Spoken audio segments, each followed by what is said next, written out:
বড় ভাই এক ঝান্ডা, ছোট ভাই আর এক ঝান্ডা, ভাই ভাই মিল নাই। এ পাড়ায় এক ঝান্ডা, ওই পাড়ায় আর এক ঝান্ডা, এ পাড়ায় মুসলমান, ওই পাড়ায় মুসলমানে মিল নাই। কত বড় কপাল ফাটা, এরা কত বড় কপাল ফাটা। আজকে বাস্তব বলছি, একজনকে কবরে দাফন করে আসলাম, আমার পীর, আমার হুজুর কেবলা, তিনাকে দাফন দিয়ে আসলাম। আপনারা বলেন তো, তিনার কি টাকার কমি আছে? এই জোরে বলেন। লক্ষ লক্ষ টাকার মালিক, কোটি কোটি টাকার মালিক, কি ঠিক না বেটি? ধন সম্পদ বিরাট আছে, জমি জায়গা বিরাট আছে। ভাই কিছু নিয়ে গেছে কবরে, কি নিয়ে গেল? এই জোরে বলেন না। নিজের আমল, কি ঠিক না বেটি? আর বাকি কিচ্ছু না, এই সাদা কাপড়ের কাপড় পরে গেছে, কি ঠিক না বেটি? ভাই এরা কত বড় কপাল ফাটা। এই বেটারা মনে করেছে আমরা জীবনে মরবো না। ভাই চোখ বন্ধ করে সব তো দুনিয়ায় পড়ে থাকবে, ঠিক না বেটি? আজকে হাজার হাজার মানুষ, লাখ লাখ মানুষ ভালোবাসে বলেই তো বাংলার বিভিন্ন জেলা থেকে পাগলের মতো ছুটেছে জানাজার নামাজ পড়ার জন্য, ঠিক না বেটি? মানুষের ভালোবাসা নিয়ে, মানুষের ভালোবাসা নিয়ে আজকে কবরে গেছে, কি ঠিক না বেটি? আপনিও যদি ভালোবাসা পান তাহলে এলাকার সমস্ত মানুষ তো আপনার জানাজায় গিয়ে হাজির হবে, আপনার পাশে গিয়ে দাঁড়াবে, ঠিক না বেটি? আর আপনি যদি মুসলমানের পক্ষে না দাঁড়িয়ে ইসলামের দুশমনদের পক্ষে দাঁড়ান, কোরআনের দুশমনদের পক্ষে দাঁড়ান, তাহলে মুসলমান আপনার পক্ষে থাকবে না। তাহলে এ বেটারা সর্বপ্রথম জাহান্নামে যাবে। এ বেটারা আজকে মুসলমানের বাপ বেটাই, চাচা ভাইপো, ভাই ভাই পাড়া পড়শে মারামারি, ফাটাফাটি, কাটাকাটিতে লিপ্ত করিয়ে দিচ্ছে, ঠিক না বেটি? প্রত্যেকের কাছে অনুরোধ করব, এই দুই মুনাফিকদের কাছ থেকে সরে আসুন। যে নিজেকে বাঁচাতে চান, সমাজকে বাঁচাতে চান, মা বোনের ইজ্জত রক্ষা করতে চান, মুসলমান আপনারা উম্মতে মুহাম্মাদি, এই মুসলমান, প্রকৃত মুসলমান তো দু চোখ হয় না, প্রকৃত উম্মতে মুহাম্মাদি তো দু চোখ হয় না, প্রকৃত নামাজি তো দু চোখ হয় না, প্রকৃত রোজাদার তো দু চোখ হয় না, প্রকৃত আল্লাহ পাকের বান্দা তো দু চোখ হয় না। তাহলে আপনারা কেমন মুসলমান? আপনারা দু চোখ। একজন মদ খেয়েছে, হারাম খেয়েছে, তাকে মসজিদে উঠতে দিলেন না, কোমরে লাথি মেরে বের করে দিয়ে আপনি দাঁড়িয়ে পড়লেন ইমামের পিছনে। একটা দায়িত্ব বেহাজাল ইমাম বলে, আপনার ডায়ে, আপনার বামে, আপনার সামনে, আপনার পিছনে পরের মেরে খেয়েছে, পরের ঝেড়ে খেয়েছে, পরের হক মেরে খেয়েছে, এতিম মিসকিনের গরিবের জমি মেরে খেয়েছে, মানুষের উপরে নির্যাতন করে, জুলুম করে, জরিমানা করে খেয়েছে, দোকান লুটে খেয়েছে, ছিনতাই করে খেয়েছে। এই বেটারা সব হালাল খেয়েছে, তাই তো নাকি? এই ঠিক করে বলেন না, হালাল খেয়েছে। হ্যাঁ, এরা কি খেয়েছে? এই ঠিক করে বলবেন। এরা হারাম খেয়েছে। তাহলে এরা কি করে মসজিদে আশ্রয় পেল বলেন? ইও তো হারাম খেয়েছে, ইও হারাম খেয়েছে। তাহলে এরা দাঁড়িয়েছে আপনার ডায়ে বামে, সামনে পিছনে, আর ই ঢুকতে দিলেন না কেন? ও ই টাল মারছে বলে, যে ই টাল মারছে বলে, তাই তো নাকি? এবারটা মদ খেয়েছে, টাল মারছে, ঢুকতে দেওয়া যাবে না। আর এরা টাল মারেনি, তাই তো নাকি গো? এলাকার নামি দামি লোক, ভালো করে বুঝবেন, এলাকার নামি দামি মানুষ। এখন বর্তমান দিনে মসজিদ কমিটির সভাপতি হচ্ছে কে? হালাল খোর। সেক্রেটারি কে? হালাল খোর। ক্যাশিয়ার কে? হালাল খোর। খারাপ মনে নেবেন না, ম্যাক্সিমাম মসজিদে সেক্রেটারি, সভাপতি, ক্যাশিয়ার, সভাপতি, সহ সেক্রেটারি এলাকার নাম করা হারাম খানেওয়ালা, ঠিক না বেটে? কারণ তাদের তালার উপরে তালা আছে, ওদেরকে দায়িত্ব দাও, ঠিক না বেটে? খারাপ মনে নেবেন না, আমি সাফেরি বলে যাচ্ছি যে মসজিদের ম্যানেজিং কমিটির মধ্যে হারাম খোর থাকবে, তার টাকা যদি মসজিদে ঢোকে, সারা এলাকার মানুষ ওই মসজিদে কপাল ঠুকে ঠুকে ঠুকে ঠুকে কবরে যাবে, কারণ নামাজ আল্লাহ পাকের দরবারে কবুল হবে না।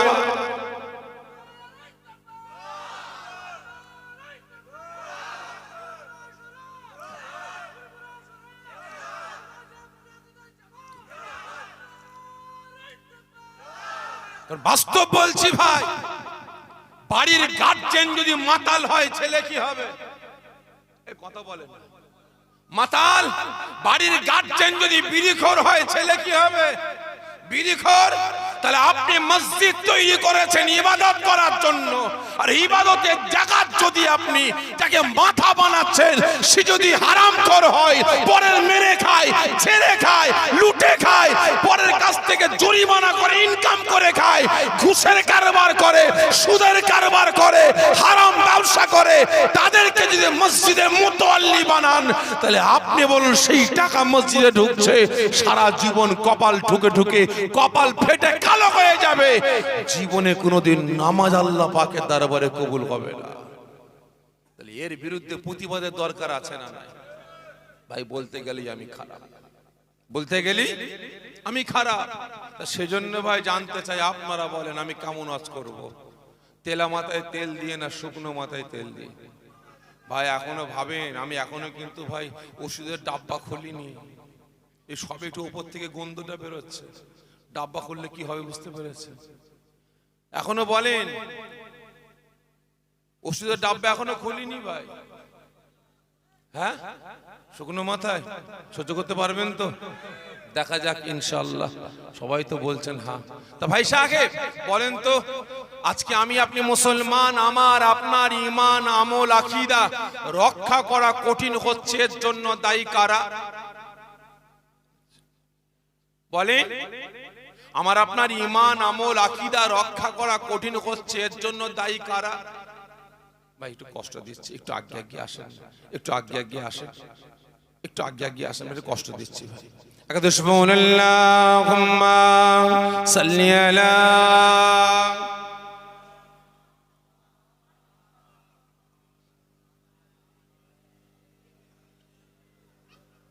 সকলটা আগে আগে আসেন। তো ভাই সাহেব বলেন, আজকে আমার আপনার ঈমান আমল আকীদা রক্ষা করা কঠিন হচ্ছে, এর জন্য দায়ী কারা? আজকে মুসলমান বাপ বেটার সম্পর্ক, ভাই ভাইয়ের সম্পর্ক, চাচা ভাইপোর সম্পর্ক, মুসলমান মুসলমানের সম্পর্ক, এই পাড়ার মুসলমান ওই পাড়ার মুসলমানের সম্পর্ক রক্ষা করা কঠিন হচ্ছে, এর জন্য দায়ী কারা? আজকে আমার আপনার একতা, ঐক্য, ভ্রাতৃত্ব, ভালোবাসা রক্ষা করা কঠিন হচ্ছে, এর জন্য দায়ী কারা? সকলে মিলে বলেন। আপনারা আপনারা ভুল বললেন, ভুল ভুল। আর কত দায়ী করবেন নিজেকে? নিজেকে সমাজ আর কত ছোট করবেন? কত অপমানিত হবেন? অনেক হয়েছেন, আর নয়। বাস্তব বলছি, আজকে আমি আপনি মুসলমান, আমার আপনার ঈমান আমল আকীদা রক্ষা করা কঠিন হচ্ছে, এর জন্য দায়ী আপনারা নয়। আমাদের একতা, ঐক্য, ভ্রাতৃত্ব, ভালোবাসা রক্ষা করা কঠিন হচ্ছে, এর জন্য দায়ী আপনারা নয়। আজকে মুসলমানের বাপ বেটার সম্পর্ক, ভাই ভাইয়ের সম্পর্ক, চাচা ভাইপোর সম্পর্ক, পাড়াপড়শি সম্পর্ক, মুসলমান মুসলমানের সম্পর্ক রক্ষা করা কঠিন হচ্ছে, এর জন্য দায়ী আপনারা নয়। আর কত ছোট করবেন সমাজে? আর কত ছোট হবেন? ভাই হিয়ারিং হচ্ছে না? ইসায়ের হয়ে গেছে, হয়ে গেছে না এখনো বাকি আছে? যে হয়ে গেছে।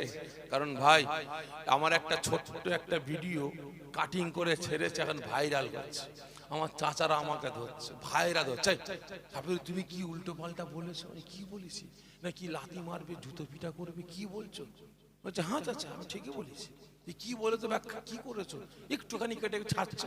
আমি চাচা বিগত দিন আমরা দেখছি বাড়িতে গরুর গোশত ফ্রিজে রেখেছে বলে সেই বাড়ির মানুষগুলোকে রাস্তায় বের করে খরকুচা করেছে, শহীদ করে দিয়েছে। গরুর গোশত খেয়েছে বলে মারতে মারতে শহীদ করে দিয়েছে।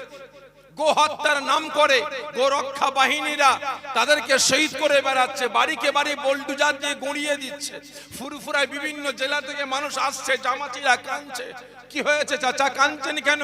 ভাইজান বাড়ি থেকে বেরোলাম, বাসে উঠলাম, ট্রেনে উঠলাম, সিট পেলাম, একদল যুবক এসে আমাদেরকে বলে বাঙ্গাল, এ জিহাদি, এ লুঙ্গি বাহিনী, এ ঘুষপেটিয়া, এ মায়ানমার, এ লাদেন, কি বলে না, ক্রিটিসাইজ করলো, সিট থেকে তুলে দিলে উঠে রড ধরে ঝুলে ঝুলে আসছি, হঠাৎ করে আবার যুবক গুলো ঠেলে উঠলো, উঠে দাঁড়িতে হাত দিয়ে বলে, এ চাচা অমুকের নামে স্লোগান দে।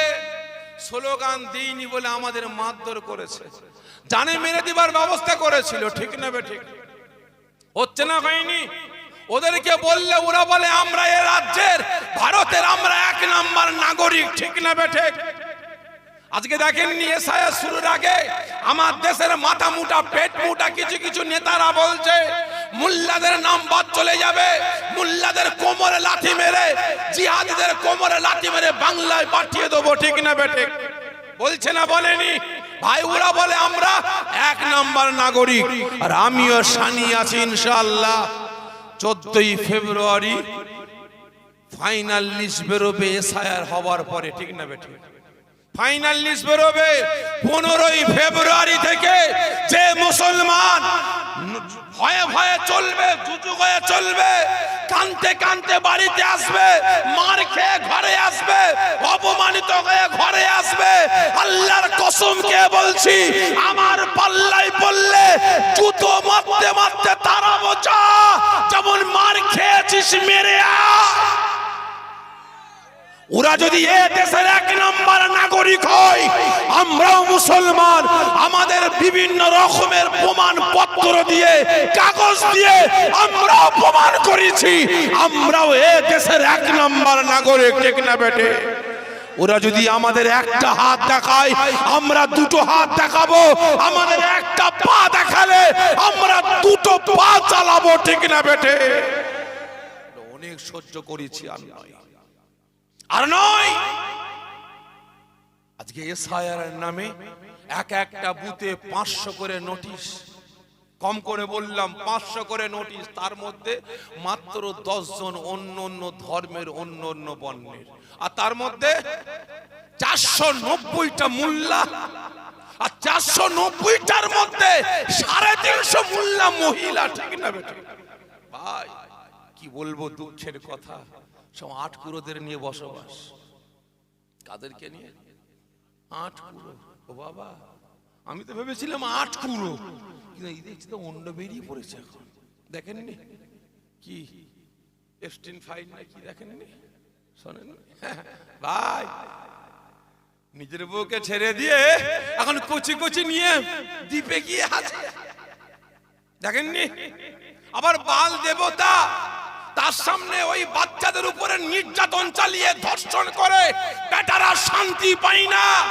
তাদেরকে ওই বাল দেবতার সামনে বলি দিয়ে ওই বাচ্চাগুলোকে কুটি কুটি করে আপনার রান্না করে, আপনার ফ্রাই করে, বেটারা খেয়ে আবার নিজের দেশে দেশে ছড়িয়ে যাচ্ছে, ঠিক না?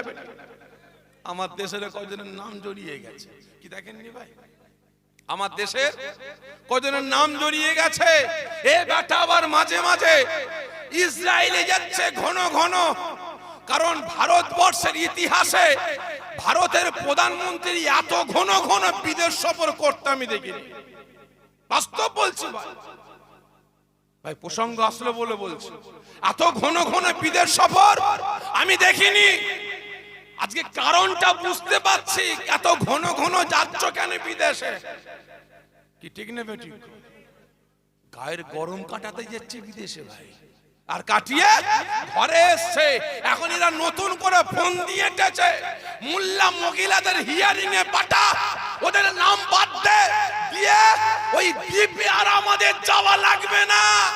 এখন এনআরসি ক্যাম্প কর, ডিটেনশন ক্যাম্প বানা, মোল্লা মহিলাদের নাম বাদ পড়ে গেলে রাতারাতি তুলে নিয়ে আমরা ডিটেনশন ক্যাম্পে ভরে দেবো, আর সেখান থেকে গায়েব করে দেবো, দিয়ে নিজেরা নিজেদের গায়ের গরম ঠান্ডা করবো, ঠিক না বেটি? এদের পরিকল্পনা এটা। আর আজ আমরা ভেড়াবারকা দেশের জনগণ আমরা বুঝতে পারি না, আজকে ওদের পিছনেই হো হো হো করে চলে বেড়াচ্ছে, বুঝতে পেরেছে? ভাই সাহেব ভালো করে বুঝবেন, অনেক হয়েছে আর নয়। ওরাও যদি দেশের 1 নাম্বার নাগরিক হয়, আমরাও 1 নাম্বার নাগরিক। অনেক মার খেয়েছি, এবারে অনেক সহ্য করেছি আর নয়। এবারে যে তুমি আমাকে একটা কথা বলো, আমি দুটো বলবো, কারণ এই শিক্ষা তোমার কাছ থেকেই পেয়েছি। তুমি আমাকে একটা হাত দেখাবে, আমি দুটো দেখাবো, কারণ এই শিক্ষা তোমাদের কাছ থেকে পেয়েছি। তা ভাই, আজকে এর জন্য দায়ী কিন্তু আপনারা নয়। আজকে বাস্তব বলছি, আজকে বাংলার মুসলমান আমরা লাঠি ঝাঁটা জুতো খাচ্ছি। আমরা বাংলার মুসলমান, ভারতের মুসলমান আমরা মার খাচ্ছি। আমার বোনেরা লাঞ্ছিত অপমানিত হচ্ছে, আমার বোনেরা ধর্ষক হচ্ছে। একমাত্র এর জন্য দায়ী আমার আপনার পাড়া, আমার আপনার গ্রামের, আমার আপনার বাড়ির দুই শ্রেণীর মুনাফিকের বাচ্চা। কয় শ্রেণী? দুই শ্রেণী। বলতে পারেন এই দুই মুনাফিক কারা? আজকে যাদের জন্য আমাদের একতা, ঐক্য, ভ্রাতৃত্ব, ভালোবাসা ধ্বংস হচ্ছে, যাদের জন্য আমাদের বাপ বেটা সম্পর্ক, ভাই ভাই সম্পর্ক, চাচা ভাইপো সম্পর্ক ধ্বংস হচ্ছে, বলতে পারেন এই মুনাফিক কারা? জোরে বলেন কারা? বলেন কারা? বলেন তো সর্বপ্রথম জাহান্নামে যাবে কারা? 50% হয়েছে। কি বললেন? হ্যাঁ হ্যাঁ ঠিক বলেছে। সর্বপ্রথম জাহান্নামে যাবে কোনো দাড়ি চাচাওয়ালা নয়, প্যান্ট শার্ট পরাওয়ালা নয়, কোটটাই পরাওয়ালা নয়, এই আমাদের মতো টুপিওয়ালা, দাড়িওয়ালা, জুব্বাওয়ালা, হাদিসওয়ালা, কোরআনওয়ালা, নামাজি, রোজাদার, হাফেজ সাহেব, কারি সাহেব, মৌলানা সাহেব, মুফতি সাহেব, মুকাদ্দেস সাহেব, মুফাসসির সাহেব, ইমাম সাহেব, মুয়াজ্জিম সাহেব, এই আমাদের মতো পীর সাহেব, পীরজাদা, মুনাফিক মার্কা আলেম সমাজ সর্বপ্রথম জাহান্নামে যাবে। দ্বিতীয় নম্বর কারা বলতে পারেন? বলতে পারেন? এই বলেন না।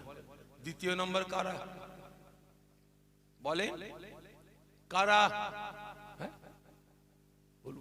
বলেন না। 50% হয়েছে, এখন অর্ধেকটা বাকি আছে। বলেন ভাই সাহেব। আজকে কমিটি ভাইরা আমাকে দাওয়াত দিয়ে নিয়ে এসেছে কোন ঝান্ডার পক্ষে বিপক্ষে বলার জন্য।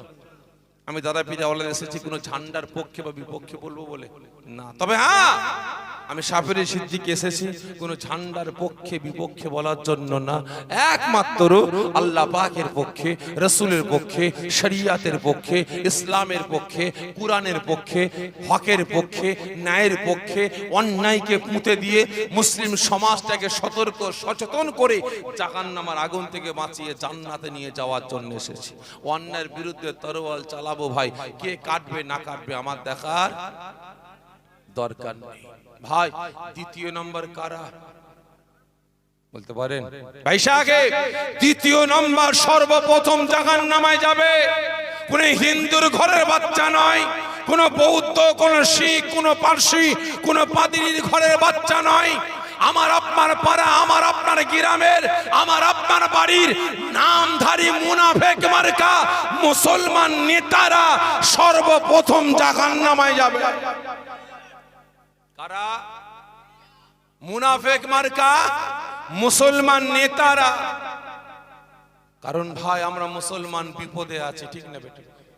ভারতের মুসলমান আমরা বিপদে আছি। কারণ দেখছেন না, যাদের হাতে অস্ত্র, যাদের হাতে পেন, যাদের হাতে চেয়ার, যাদের হাতে সেনা, যাদের হাতে মিলিটারি, যাদের হাতে র‍্যাব, যাদের হাতে দেশ, তারা বলছে, যারা আবার সংখ্যাগুরু, তারা বলছে আমরা খাতরায় আছি। কি ঠিক না বেটা? কিন্তু খাতরায় হিসাব অনুযায়ী আমরা মুসলমান সংখ্যালঘুরা আছি, ঠিক না বেটা? কারণ আমাদের চোখের সামনে ভাই বাবরি মসজিদ শহীদ করে রাম মন্দির তৈরি করলো, আমরা মুখ বুজে সবর করলাম। ও বাবা, জ্ঞান পাপীতে হাত মারলো, তাতেও সবর করলাম। তারপরে দেখলাম কি আপনার 3 তালাক হাত মারলো, ভারতের মাটি থেকে ব্যান করে দিল, তাও সবর করলাম। এখন নতুন করে আবার এসআইআর নামে মুসলমানদের দেশ থেকে তারা আবার প্ল্যান করছে, ঠিক না বেঠিক? আমরা বিপদে আছি। তবে আব্দুল খালেক ভালো ছিল, আব্দুল সত্তার ভালো ছেলে, আব্দুর রহিম ভালো ছেলে। ভাবলাম আমরা নামাজি রোজাদার ইমানদার গ্রামবাসী মুসলমান ভাবছি যে আব্দুল খালেক, আব্দুল জব্বার, আব্দুল সত্তার একটা ঝান্ডা ধরে হই হই করছে, করুক। তা আমাদের পাওয়ারটা যদি একে দিয়েই দিই, এই ব্যাটা যদি আমাদেরই গ্রামের ছেলে, তো আমাদেরই সন্তান, তো আমাদেরই ভাই ভাইপো, তো ভালো ছেলে, যে চেয়ারে বসে গিয়ে ক্ষমতা পেয়ে যায়, আমরা ক্ষমতা দিয়ে দিই, তাহলে এই ব্যাটা চেয়ারে বসে মসজিদ মাদ্রাসা ওয়াকাফ সম্পদকে রক্ষার স্বার্থে কথা বলবে, ঠিক না বেঠিক? এ বেটা চেয়ারে বসে মাইকি আজানের পক্ষে কথা বলবে, এ বেটা চেয়ারে বসে আল্লাহ রাসূলের শান মান ইজ্জতকে রক্ষার জন্য কথা বলবে, এ বেটা কোরআনের ইজ্জতকে রক্ষার জন্য কথা বলবে, এ বেটা চেয়ারে বসে অসহায় মুসলমানদের হয়ে কথা বলবে।